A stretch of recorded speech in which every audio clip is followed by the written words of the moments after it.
तर इथं बघू शकता ह्या स्ट्रॉबेरी घेतल्यात आणि ह्या ना आपल्याला थोड्याशा स्वच्छ करून घ्यायच्यात, कारण लगेच मी तुम्हाला दाखवायला घेतल्यात. आणि या स्ट्रॉबेरीचं प्रमाण जर म्हणाल ना तर ही अर्धा किलो स्ट्रॉबेरी, आणि बघू शकताय अगदी लाल रसरशीत ही स्ट्रॉबेरी, आणि याचं आहे ना आपल्याला चांगली अशी धुवून घ्यायची आहे.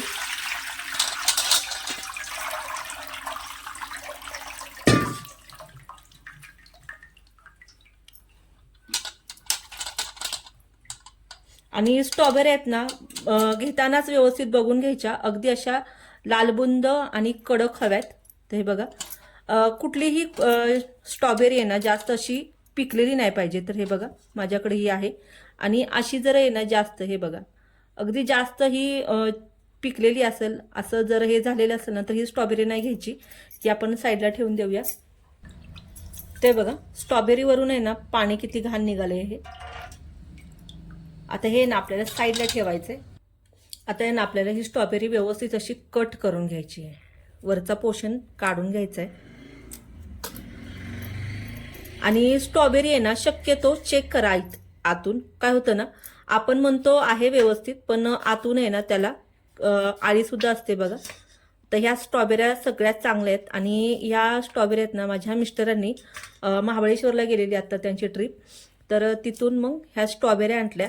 तर एवढ्या स्ट्रॉबेरीचं म्हटलं काय करायचं, म्हणून म्हटलं मुलांना ज्या वेळेस बघा भाजी नसती मनासारखी, किंवा ही भाजी आवडत नाही ती भाजी आवडत नाही असं मुलांचं सारखं असतं, तर त्यावेळेस ना तुम्ही असं स्ट्रॉबेऱ्या स्टोअर करून त्याचं जाम करू शकता मुलांना, आणि चपातीसोबत आहे ना खरंच आवडीनं खातात. ते बघा मी आतापर्यंत जितक्या स्ट्रॉबेऱ्या म्हणजे कट केल्या ना तर अजिबात घाण नाहीये, म्हणजे कीड वगैरे नाहीये. ते बघा, तर ही थोडीशी आहे ना मला स्ट्रॉबेरी खराब वाटतीये, तर ही स्ट्रॉबेरी आहे ना मी थोडीशी अजून कट करून बघते. तर अशी स्ट्रॉबेरी ना आपल्याला घ्यायची नाहीये. आता ही इथून तर चांगली आहे, तर इथून थोडीसं मला हे वाटते. आणि ते बघा ही एवढी छान निघाली. तर अशा ना सगळ्या स्ट्रॉबेरी आहेत ना मी कट करून घेते, आणि व्यवस्थित अशा चेक करूनच घ्यायची, कारण आपल्याला ही स्टोअर करायचे.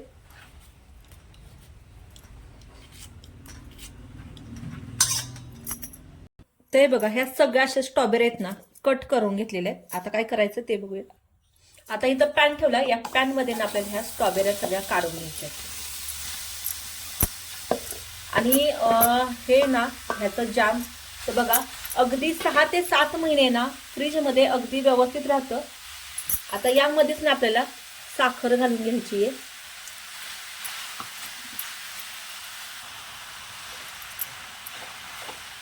आता गॅसची फ्लेम आहे ना लो करायची, आणि आपल्याला हे साखर आणि स्ट्रॉबेरी छान अशी शिजवून घ्यायची आहे लो हीटवर. ते बघा यामध्ये ना कोणताही कलर वापरलेला नाहीये यामध्ये, आणि जो स्ट्रॉबेरीचा नॅचरल रंग आहे ना तोच बघा किती छान असा उतरलेला याला. तर ही साखर आणि ही स्ट्रॉबेरी आहे ना आपल्याला व्यवस्थित अशी शिजवून घ्यायची यामध्ये. ते बघा जो स्ट्रॉबेरी होती ना यामध्ये, तर ती बघा अगदी यामध्ये ना छान अशी मिक्स झालेली आहे. आणि जे असे चंक्स राहत आहेत ना, तर हे चंक्स आहेत ना आपण असे हाताने थोडेसे मॅश करायचे, किंवा मॅशर सुद्धा वापरू शकता, पण मी इथं मॅशर नाही वापरणार आहे. आणि बघू शकता अगदी नॅचरली रंग आलेला आहे, यामध्ये कोणताही कलर आपण वापरलेला नाही, फूड कलर.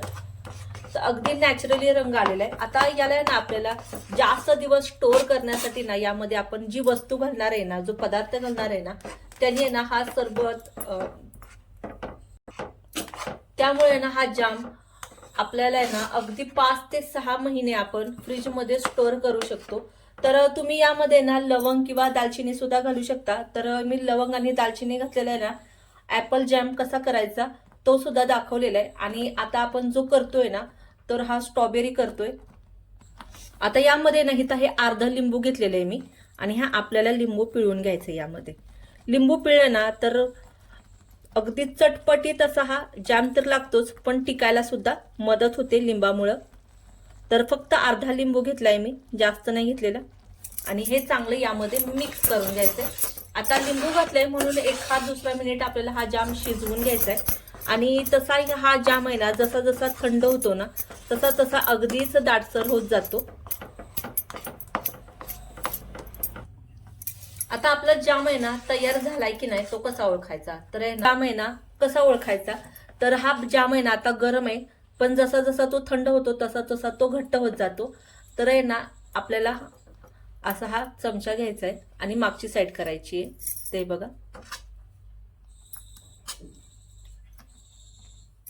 अगदीच क्लीन होत नाहीये, ते बघा. आणि असाच आपल्याला हा जाम पाहिजे. आता हा जाम आहे ना आपल्याला पूर्ण थंड करून घ्यायचा आहे आणि मग आपण स्टोअर कसा करायचा तो बघूया. ते बघा पूर्णपणे थंड करून घेतलाय आणि बघू शकताय पहिल्यापेक्षा किती दाटसर असा झालेला आहे हा जॅम. आणि हा जॅम आहे ना खरंच टिकतो बरं का. माझी तरी आहे ना ही 3री-4थी वेळ आहे हा जॅम करण्याची. प्रत्येक वेळेस आहे ना शिल्लकच राहिलेला नाहीये तुम्हाला दाखवण्यासाठी. तर त्यासाठी ना आता हा सेपरेट केला मी. तर इथं ना ही अशी काचेची बॉटल घेतली आहे आणि ही पूर्ण आहे ना आतून स्वच्छ करून पुसून थोडा वेळ उन्हात ठेवली होती. कारण जरी आपल्याकडून ओलसर जरी राहिलं ना यामध्ये तरी आहे ना जॅम खराब होतो. तर थोडासा उन्हामध्ये ठेवला होता एक अर्धा तास. आणि जरी तुम्हाला नाही जमलं कामाच्या यातून फ्रीजमध्ये ठेवायला तरी काही टेन्शन घ्यायची गरज नाहीये. आपण यामध्ये ना लिंबू घातले ना तर लिंबामुळे ना हा जॅम अजिबात असा खराब होत नाही. ते बघा अगदी परफेक्ट असा हा जॅम झालेला आहे. आणि हा जॅम जसा जसा थंड होतो ना तसा तसा अगदीच दाटसर होत जातो हा जॅम.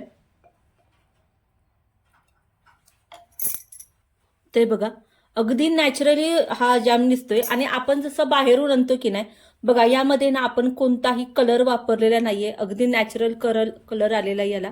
आणि खरंच चवीला सुद्धा खूप छान झालाय. अगदी चटपटीत तसा जसा बाहेर मिळतो ना सेम तसा चटपटीत हा जॅम लागतो. आणि ज्या वेळेला बघा आपण बाहेरून आहे ना जॅम आणतो तर आता आहे ना जॅमची किंमत पहिल्या किमतीपेक्षा आता खूप वाढलेली आहे. तर तुम्ही असा जर स्टोअर करून ठेवला ना जॅम तर तो जॅम आहे ना अगदी व्यवस्थित आहे ना 5 ते 7 महिने व्यवस्थित राहतो, टिकतो. खायला सुद्धा तितका छान चटपटीत लागतो. आणि चपाती खात नसतील ना मुलं तर त्यावेळेस तुम्ही असा जॅम त्यांना करून देऊ शकता. तर हा जॅम आहे ना आपण ब्रेडला कसा लावायचा आणि कसा लागतोय तो सुद्धा बघणार आहे. तर आपला आहे ना जॅम चेक करूया. ते बघा जसं जसं घट्ट होतो ना तसा तसाच आहे ना अगदी दाटसर होतो. आणि इथं ना मी काही ब्रेडचे स्लाइस घेतलेत. तर तुम्ही ना डायरेक्ट याच्यावर जॅम लावू शकता. पण मी माझी मुलं अशी नाहीत खात तर मुलं कशी खातात ते दाखवते. आणि तुमची सुद्धा मुलांना ही ट्रिक आहे ना आवडल. इतका सुंदर हा ब्रेड लागतो. तर इथं तवा ठेवलाय गरम कराय आणि त्यावर ना आपल्याला हा ब्रेड असा शेकून घ्यायचा आहे. यावर आहे ना थोडंसं तूप लावायचं. आणि खरंच एकदा असं कॉम्बिनेशन खाऊन बघा तुम्ही. चवीला तर खरंच छान लागतं. आणि सकाळच्या गडबडीमध्ये ना तुम्ही मुलांना आहे ना असा झटपट टोस्ट करून त्यावर आहे ना असा जाम करून लावून देऊ शकता. मुलं आरामात खातात आणि पोट भरल्यासारखं सुद्धा वाटतं. किंवा डब्याला सुद्धा देऊ शकता. आणि हा छान असा टोस्ट करून घ्यायचा. तर टोस्टर काय सगळ्यांकडेच नसतो. आपल्याला फक्त असा शेकून घ्यायचा आहे. तर इथं ना मी 2 ठेवून घेतलेत. आणि आपल्याला थोडासा याचा कलर चेंज करून घ्यायचा आहे.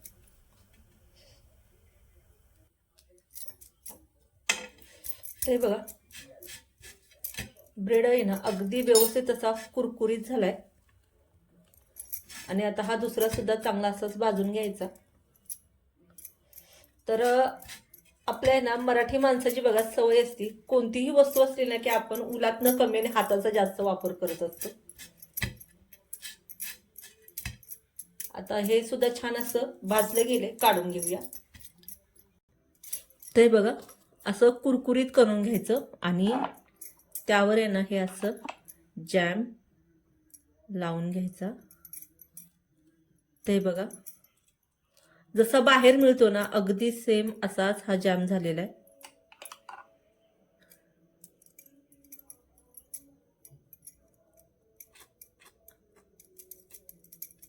तर माझी मुलं आहे ना, मी जसा हा जॅम बनवला आहे मगाचपासून तेव्हापासून मागं लागलायत.